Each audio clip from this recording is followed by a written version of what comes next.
Эмне өкүндүргөн нерсе бүгүн эч кимде эч кандай нерседе тажрыйбасы жок болуп жаткандыгы. Жашоого эч ким даяр эмес. Күйөө болом дегени күйөө болушка даяр эмес. Аял боламын. Келечекте өзүмдү өмүр жолдошума арнаймын деген аялдын өзүндө тажрыйбасы жок жашоо үчүн. Ошолорду күтүп алып бир жолго саламын деген кайнене кайнатанын дагы кайненелик, кайнатанын кайнаталык тажрыйбасы жок. Ошол учурда сага күйөө бала болсоң өтө кыйын болот. Мина таласынын ичинде жүргөндөй болосуң. Кайне сиңил, кайнеже деген болот. Ар кандай айтор бул учурда өтө кыйын болот, оор болот сага. Түшүнүктөр, ар кандай акылдуулар. Балалуу болсоң бир нерсени бекитип кирип кетип атсаң, апаң аяктан капа болот. Шоколад алып келди, келиниме деп.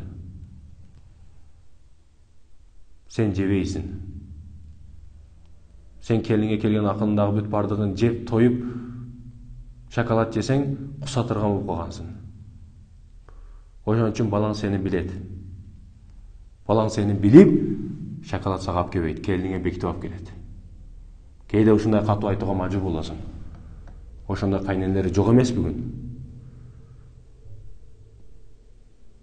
Эптеп бул келинден бир жамандык тауып, максаты ар дайым зулумдук кылыш, кээде кетириш максаты. Кудайым өзү сактасын. Коюнда котор ташы барлардан сактасын. Өзү кайнене эмес.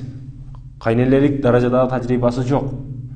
Өзү келин болгон учурда өз дагы колунан эч нерсе келген эмес. Бирок универсал салат күтөт. Универсал салат болсун дейт келиним. Бар жокко жетишсин дейт. Өзү кайненелик тажрыйбасы жок. Караса сериалдан, түрк сериалын көрөт, өзбек сериалын көрөт, аякты көрөт, биякты көрөт, анан ошолорго карап, жамандык болду, ушуну кылыш керек экен деп жамандык кылат. Кудай өзү сактасын.